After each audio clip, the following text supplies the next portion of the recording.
aspirativa por agulha fina. Vantagens da PAF: baixo custo, tá? Ela tem uma sensibilidade razoável. Problemas, né? Ela traz só um resultado citológico. Ela não me fala se invadiu ou se não invadiu. Ela não permite que eu faça uma imunistoquímica da lesão. Exceção: eu posso fazer um cell block ou um blocado, que eu pego aquele aspirado, trato ele centrífugo, parafino, e daí eu consigo fazer as colorações e a imunistoquímica. Isso não tem em todo lugar, mas permite que eu faça imunistoquímica de PAF, tá? Ele tem alta sensibilidade e baixa especificidade. Você vai usar mais em lesões sólidas com baixa probabilidade de malignidade. A questão é, qualquer atipia, qualquer resultado inconclusivo que venha, você vai ter que ir para core. Então, geralmente, a gente prefere, e o adequado é, nódulos sólidos, core, tá? Para esvaziar cisto ou coleções, são as indicações clássicas, porque é uma agulha pequena, você consegue esvaziar bem, não incomoda muito a paciente. E para avaliar a citologia de linfonodo atípico, também é uma indicação clássica. Lembrando, né, a PAF para linfonodo atípico é indicada preferencialmente quando a paciente já tem um diagnóstico de câncer de mama daquele lado, que eu vou fazer a PAF, eu venho uma atipia, e daí é fácil associar essa atipia ou células neoplásicas àquele carcinoma. Agora, uma paciente com linfonodo atípico sem nada na mama, o ideal não é fazer PAF, é fazer uma corda daquele linfonodo para ter certeza se aquilo não é uma meta de outro lugar, porque você vai precisar da imunistoquímica para saber exatamente o sítio primário daquela metástase linfonodal, tá bom? A core já me traz um diagnóstico histológico. Ela permite falar se tem invasão, se não tem invasão. Ela permite permite que eu realize imunistoquímica, tá? Ela mostra muito melhor. Ela é mais sensível, mais específica. Para nódulo sólido não tenho o que falar. A core é bem melhor e mais resolutiva. Do ponto de vista de desconforto da paciente, é praticamente a mesma coisa, a mesma anestesia com uma agulha um pouquinho maior, tá bom?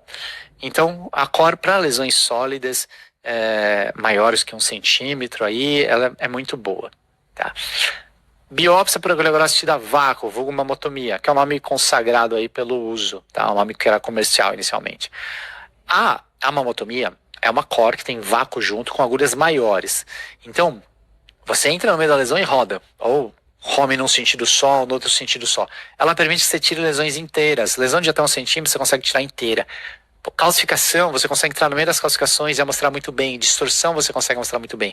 Então, lesões espalhadas, lesões bissólido-císticas, ela é excelente, porque ela mostra melhor, tá? Quando você está diante de uma lesão bissólido-cística, você dá um disparo com a core, aquele componente cístico sai e você perde o componente sólido. Enquanto que a mamotomia, você entra debaixo da lesão, tira ela toda, tá? Lesão intraductal, que faz diferença você deixar a lesão ou não deixar a lesão, a mamotomia também é excelente. Às vezes você deixar a lesão intraductal com uma atipia, uma lesão grande, o paciente mantém o fluxo, você tem que operar, né? Então, lesão intraductal, lesão mista-sólido-cística, calcificação, distorção, mamotomia, tá? Lesão sólida isolada, quando que a mamotomia é bem indicada? Se ela for muito pequenininha, tiver a possibilidade de você tirar a lesão inteira, tá bom? Isso ajuda, tá? Mas, de maneira geral, é um método diagnóstico superior. Tá? Em relação à localização pré-operatória, né? Quando a lesão é palpável, o cirurgião vai lá, palpa na cirurgia e tira, não tem problema. A maioria, felizmente, não é, são lesões pequenas. E daí você tem que ajudá-lo na localização intraoperatória. Quando você localiza bem o lugar, você permite que ele faça ressecções mais econômicas, mais cosméticas, com melhor resultado estético. Né? Tem alguns métodos de você localizar. Primeiro, usando métodos de medicina nuclear, que você utiliza radiofármacos, que você tem aí uma molécula, um agregado de albumina, um fitato, junto com um radioisótopo, que na mama geralmente é tecnécio, que é a substância radioativa. A albumina vai ficar no lugar ou vai migrar, dependendo do peso da albumina em questão, e o tecnécio vai emitir a radiação que eu quero.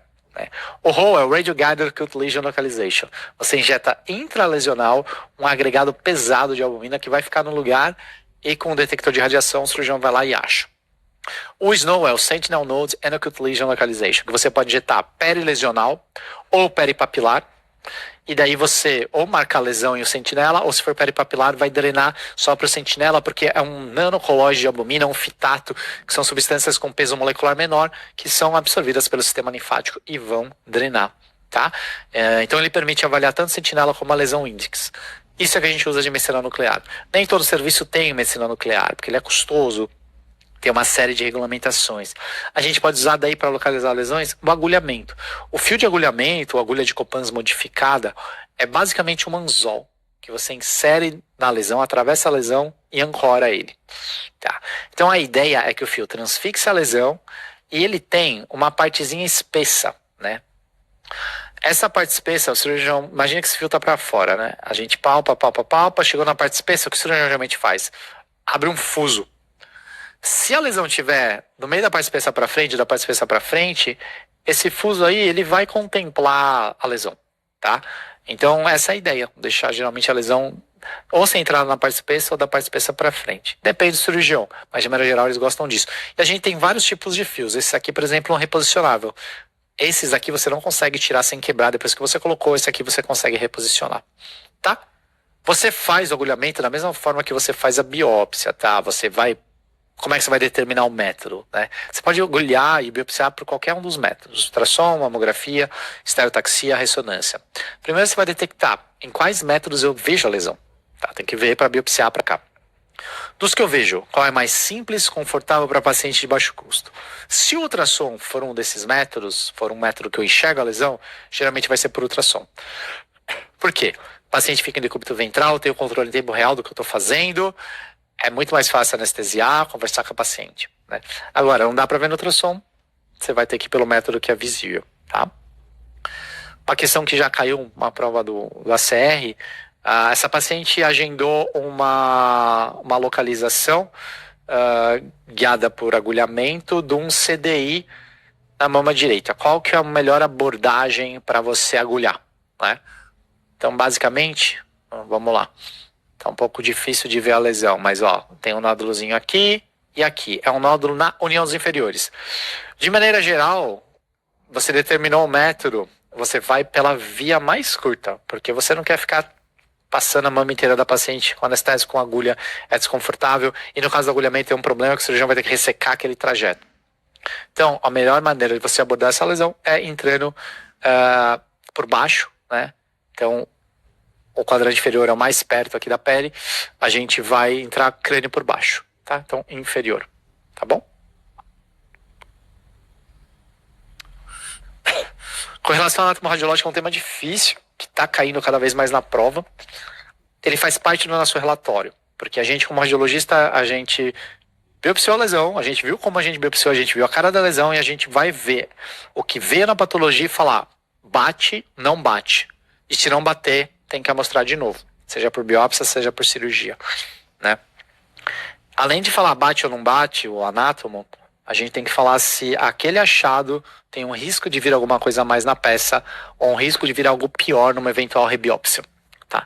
Então, só exemplificando o fluxograma, imagina, tem os achados de imagem com valor preditivo positivo de malignidade suficiente tal para biopsiar. Biopsiei, veio concordante, benigno concordante, ótimo. Ou vai controlar ou volta para o rastreamento, tá? Depende da lesão, depende da biópsia. Veio maligno concordante, vai tratar. Veio discordante, tanto faz. Se era uma lesão benigna, com cara de benigno que veio maligno, era uma lesão com cara de maligno veio de benigno, você vai ter que reamostrar, tá? E sempre que você reamostrar, você vai ter que ou optar por um método de biópsia que tire mais. Se você fez uma PAF, você vai para uma COR, se fez uma COR, você vai para uma omotomia, ou cirurgia. Exemplos de correlação: nódulo hipecóico oval circunscrito, paciente jovem, risco habitual. Biopsiei, fibroadenoma, excelente, mais concordante que isso não fica. Nódulo hipecóico irregular especulado, até com um halozinho ecogênico em volta. Adenose simples. Adenose simples é uma das alterações do espectro das alterações fibrocísticas. Geralmente vai ser uma calcificação, no máximo uma simetria. Completamente discordante. Não tem como esse resultado patológico explicar meu achado de imagem, tá? E daí eu tenho que reamostrar, tá? Fazendo um adendo, sempre que a gente vai diante de uma lesão B5, a gente costuma reservar para achados associados. Nódulo irregular especulado com retração de pele, nódulo irregular especulado com calcificação, nódulo irregular com linfonodo atípico. Lesões B5 tem um VPP para malignidade maior que 95%. Você deu um B5, muito cuidado em dar concordante no resultado benigno. tá? Geralmente você vai dar discordante, porque você esperava uma malignidade e não veio. Pelo menos uma vez veio outro benigno, aí você dá como concordante. Mas geralmente lesões B5, primeiro AP benigno é algo complicado, geralmente você vai ter que dar discordante. Tá? Saindo aí desse adendo, então aqui é um clássico exemplo de discordância e você vai ter que rebiopsiar. Tá? Então, saindo um pouquinho da questão de concordância ou discordância, né? Existe um conceito que a gente chama de upgrade ou subestimação, que é a possibilidade de upgrade no sentido negativo, que é uma piora do tipo histológico na peça em relação à biópsia. Então, por exemplo, na biópsia veio proposição ductal típica, na peça veio CDIS ou CDI. É um upgrade para pior. Cicatriz radiada na cirurgia, na peça, na biópsia para CDIS na peça. Pior. Isso acontece. Isso pode ser porque eu não biopsiei pelo melhor método, eu subamostrei, eu biopsiei errado, peguei só a casquinha da lesão, ou fiz core de calcificação, core de nódulo misto, PAF de nódulo sólido, não mostrei direito, não usei o melhor método, tá? Nesses casos, isso às vezes cobre em prova, core de calcificação, PAF de nódulo sólido, core de nódulo misto sólido cístico. Nesses casos, o ideal é sugerir a remostragem pelo método correto. Tá? Mas, às vezes, a lesão é subestimável por conta do subtipo histológico da lesão. Mesmo biopsiando certo, tem lesões que têm um risco maior de upgrade na peça. Eu já citei algumas para vocês, cicatriz radiada, por exemplo. Tá? Outros exemplos, papilomas com atipia epitelial plana, HLA, são todas lesões que têm um risco um pouco maior, ou de dar um upgrade na peça cirúrgica, ou risco de câncer ao longo da vida. Tá? Além disso, ainda nesse rol de lesões de alto risco, ou lesões que têm potencial de upgrade, existem as lesões precursoras não obrigatórias que têm potencial para evoluir para carcinoma invasivo, por exemplo, HDA. Tá? E às vezes eles cobram essas condutas dessas lesões com potencial de upgrade ou lesões precursoras não obrigatórias, né? Então, vamos passar uma por uma que muitas vezes é confuso. HDA, hiperplasia ductal atípica. Sobrou lesão ou não sobrou lesão, a conduta para a prova é cirúrgico. Por quê? A maioria dos consensos orienta a operar, tá? Mesmo que remova todas as lesões. Por quê? A diferença entre um CDS e um HDA é a extensão patológica.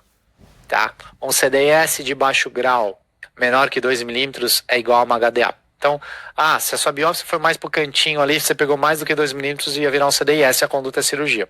Então, HDA, cirurgia, sobrando ou não lesão. Carcinoma lobular in situ versus carcinoma ductal in situ, completamente diferentes. CDIS, sobrou ou não sobrou lesão, e por sobrar lesão eu falo na imagem, né, que é o que a gente está lidando, sobrou ou não sobrou lesão, cirurgia. Tá? Você vai, se não sobrou lesão, você opera o clipe da biópsia, sobrou lesão, você opera a calcificação. CLS é uma lesão muito mais indolente, e geralmente a conduta para ela é segmento, a menos que seja variante pleomórfica. Eu não acho que eles vão entrar nesse mérito. Geralmente eles vão querer que vocês benignizem e às vezes eles fazem quimioprofilaxia para CLS, por exemplo. Tá? Ele é mais um fator de risco para câncer de mama, aumenta o risco da paciente, do que um precursor não obrigatório. Tá bom? Bem diferente do CDS, que é cirúrgico. AEP, o atipia epitelial plana. Antigamente, quando sobrava muita lesão, a gente até sugeria ampliar. Hoje em dia, não. É uma lesão pequena, com potencial pequeno de upgrade, principalmente se foi mostrada bem.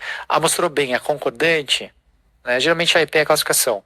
A conduta geralmente vai ser só segmento pós-biópsia, tá?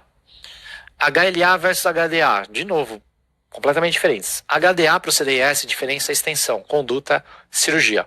HLA é só uma lesão que aumenta o risco da paciente desenvolver câncer de mama. Aumenta bem, sim, risco relativo de 4 ou 5, mas é só isso, tá? Então você não precisa tirar o sítio da biópsia, a conduta geralmente vai ser expectante, você vai avaliar o risco da paciente de novo, vai colocar aquelas calculadoras de score de risco que eu falei na aula de rastreamento, vai ver se ela merece uma quimioprofilaxia ou alguma outra coisa, mas não é cirurgia, tá? Cicatriz radiada e lesão esclerosante complexa, que nem eu já falei, se bem amostrada, sem atipia associada, concordante, com um aspecto de imagem, sem realce na ressonância, especialmente, conduta expectante. Se não bate, gente, que nem eu falei para vocês, quando é discordante, por exemplo, nódulo regulares espiculado, via adenose esclerosante, aí a conduta, ou você faz uma biópsia para um método que amostre melhor, que vai ser a mamotomia, ou exérese cirúrgica. Não é errado indicar exérese para essas lesões. Você agulha ou faz o roll e tira o local, tá? Existe um conceito de hierarquia do BIRADS. Quando a gente está diante de lesões com BIRADS diferentes, seja na mesma mama, seja em mamas diferentes, existe uma hierarquia que deve prevalecer no laudo. Por exemplo, paciente com nódulo irregular especulado na mama esquerda com diagnóstico de câncer de mama, apareceu um nódulo indistinto na mama direita. BIRADS 6, BIRADS 4. Qual o BIRADS do relatório? 4. Ah, mas o 6 é maior que 4? É. Mas por que o 4? O 4 é mais importante. É mais importante fazer biópsia de uma mão contralateral para ter certeza que não é uma lesão sincrônica ou uma metástase do outro lado do que deixar o 6 no relatório e tratar aquela outra lesão. Vocês entendem? Então, a hierarquia é assim. 5 e 4, que demanda avaliação histológica, é o mais importante de qualquer coisa. O 0, quando eu estou em dúvida, preciso de um exame complementar, preciso de uma magnificação para classificar se vai ser eventualmente um 5 ou um 4, vem depois. Depois vem tratar, que é mais importante que fazer o controle, que é mais importante do que achados benignos, cistos simples ou não ter achado nenhum. Tá? É importante vocês saberem essa hierarquia 540-6321. Nunca foi cobrado.